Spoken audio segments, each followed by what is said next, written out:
はい、じゃあまたねやっていくんですけれども、まず結構ね寒いけどみんな治療行くんやな今の時期。俺やったら絶対出ませんけどな。12月123は足しびれててもこたつの中で我慢するかな。俺だったら患者さん行かはるんやね。多いんですか12月とかって。患者増えます？普通？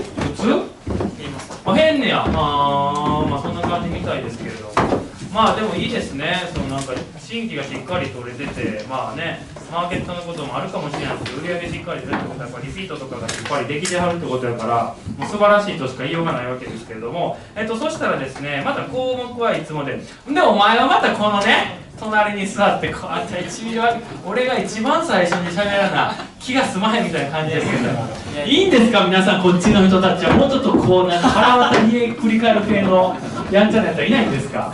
優しいですね。みんな僕やったら多分変われ言うけどね、お前みたいなのが一番最初に喋ったら、まあ、俺が目立たくなれよみたいな感じのマインドセットには山本先生はならないんですか？誰ってなってます。おお、ちょっとタイムしますね。どうやるお母さんやる。僕はここで大丈夫。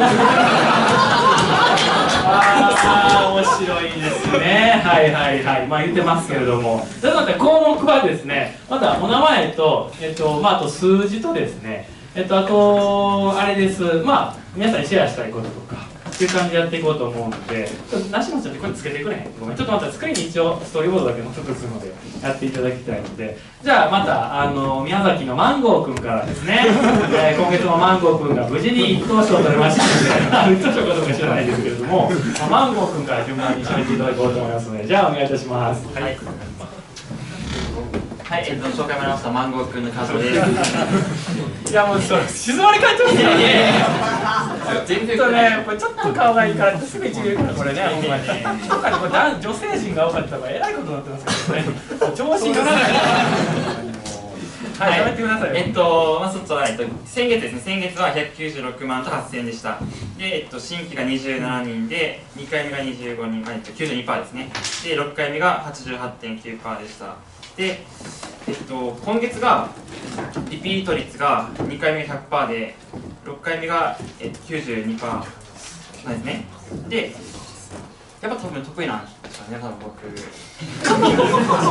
誰が怒っていいやで怒っていいやで大人が怒ってやで。若いからなんですよ、若いから22、3でしょ。だってこれ24になったら若いからさ、一発大人が芝居とかだからじゃあこの辺って。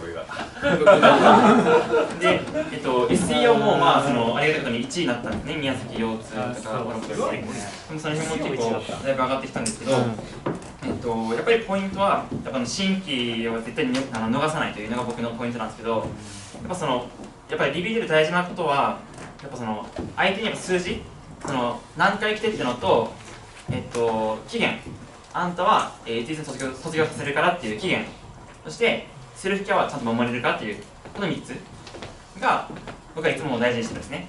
これ3ついったら結構みんなもう前のテンション、前の先月の上からこうガンガン来るテンションでいくんですね。そしたらやっぱりこうみんな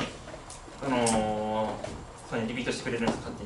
勝手に買ってくれるんで、最後にこう回数買いますって言ったら、あ、これをお得やねって言って買ってくれるんで、その3つを意識してみるとやっぱりこう多分ぐんと上がるんじゃないかなと思います。